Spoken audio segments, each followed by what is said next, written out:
you've lived in Brazil before, so and now you're coming back in such a different setting. How does it feel like to be back? It's great to be back. I had tenho saudades de Brazil, but no, it's great being back, and it's great coming back and having so many fans here that love the game mode. It's being saying even from when I first started doing mods in Arma, I always had a strong Brazilian presence, and my first handle online was DayZ BR, and everyone thought it was DayZ BR. So, but no, it's great being back. And today, your game is the second most played here in Brazil, in Steam charts and stuff like that. So, how is this? How is this reception and everything? It's honestly surreal. We just passed 15 million copies sold and 2 million CCU, and it seems to be global. I mean, we're, as I said, number 2 here in Brazil. We're one of the top games in Japan. All over the world, we seem to be just growing and growing, which I'm just happy that people are enjoying the game. So true. And here in Brazil, we have a strong first-person shooter and shooting games and stuff like that. So, how does it feel to see your game almost topping the likes of Counter-Strike? Because here are our PCs and stuff like that. So, because of the prices as well. So, you've lived here. know. I tried to build a PC here when I was here. Oh my God, it was so expensive. Yeah, so true.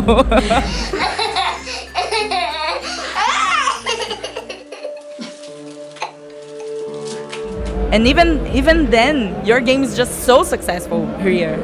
Yeah, no, I mean, it really took us by shock, that it's because I know here, people don't have great PCs, and, the fact that we're still so popular here and, challenging Counter-Strike, which is, amazing. I mean, you guys love Counter-Strike, some of the best Counter-Strike players in the world. Maybe now we'll have some pretty good PlayerUnknown's Battlegrounds players as well. Oh, I think so. I think there's going to be some great Battlegrounds players from here. Recently, there has been this kind of esports coverage now, because I think IEM Oakland is going to be the next. Yes. It's the second, and everyone is already flipping out, and everything's already so huge. How do you manage to keep the game balanced for esports as well? Sure. So with these events we're doing, we're calling them invitationals because we're not esports ready yet. We're not trying to say we're an esport now. What we're trying to do is work with IEM, with ESL, with all the other organizations to try to figure out the best format. The format we are using at IEM is different to the one we used in Gamescom, just to test it and see, okay, will this work for Battle Royale? Because no one's done Battle Royale esports before, so we're trying to come up with a good format, but that's going to take time. But, this is not a sprint for us, this is a marathon. We want to be here in 5-10 years, so it takes time, and we want to take baby steps moving forward and not rush into it, because so many other games have kind of rushed in, kind of going, we're an esport, and you don't hear about those games anymore. So, we want to take it slowly. We really want to build a community, start from the base up, get those amateur players up to semi-pro, and really try to take it slowly and build it right. How much does the ever-growing number of players affect the development of the game? Apart from the platform team having problems with the servers, it really, it doesn't affect us that much.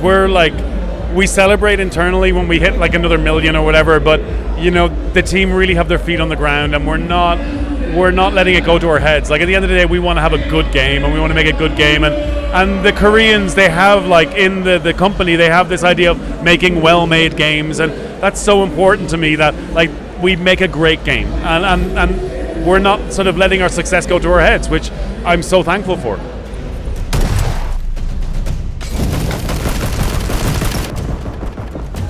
A few other games are adopting the Battle Royale system right now, so did you expect this? How do you deal with this? Oh no, I mean, ever since I launched on, when we did the H1Z1 deal, then Ark Survival of the Fittest came out, and the Culling came out. Recently you've had Fortnite and then GTA Motor Wars. And I mean, I look at it as kind of a compliment that people are copying my idea. All I really want though from new Battle Royale game modes is they try to put their own spin on it. That they try to come up with a unique concept rather than, just copying us straight off. Because I feel that's a little lazy. Kind of random question. Where did PlayerUnknown come from? It's you don't want to be known? No, I wish I had a better story for this, but the default player name in Arma is Player One. And I had to create a new character, so I just went, oh, PlayerUnknown sounds cool. And that was it. I mean... That's a cool story, actually. It's not lame. It's not really. It's not like this huge epic It tale, really isn't. but it's cool. It has its charm. I think it has its charm. And what do you think were the key elements for this big boom, this huge success? We're still trying to figure this out. I mean, I honestly think it's just because it's a simple idea. You know, it's there's a Hearthstone player called Disguised Toast, and he said when he's playing Hearthstone, his mom and his sister have no idea what's going on. But when he plays Battlegrounds, they fully understand, and they can, okay, you don't die. Basically, that's the idea. So I think that's it's an easy concept to understand. It's hard to master, but you know, anyone can just pick up start a game and understand land, loot, survive. That's all you need to do. And I think that's why it's been so successful, because we don't try to limit the players in what they can do. It's like, here's a world, here's some weapons, go kill each other. And even, it's not even go kill each other, it's go have fun. You know, the amount of videos I see online of, they're not there trying to win matches, they're there having fun with the game, and I love that.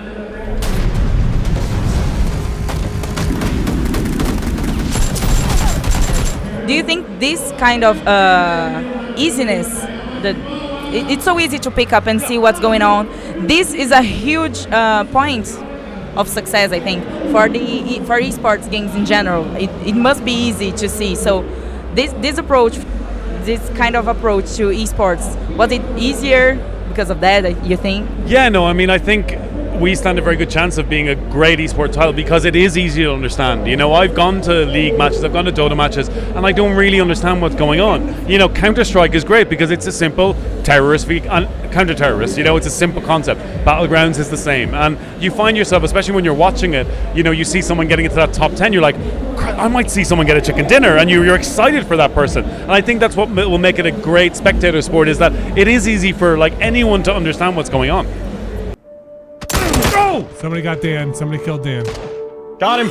Oh, yeah! What does the future hold for PlayerUnknown Battlegrounds? I mean, for me, it's about having our first major. You know, that's where I think is like, that's where I want to see Battlegrounds in maybe a few years. But for now, it's about getting 1.0 out, getting the vaulting in, getting the 3D replays, and, you know, getting the Xbox One version out, you know, and that's where our focus is at the moment. You know, we have plans for the next few years, but really it's about just polishing the game and improving it, adding, you know, 4K textures down the line, adding tessellation, and really just improving, maybe even going back and redoing Erangel, the current map, and making it a bit more realistic, you know.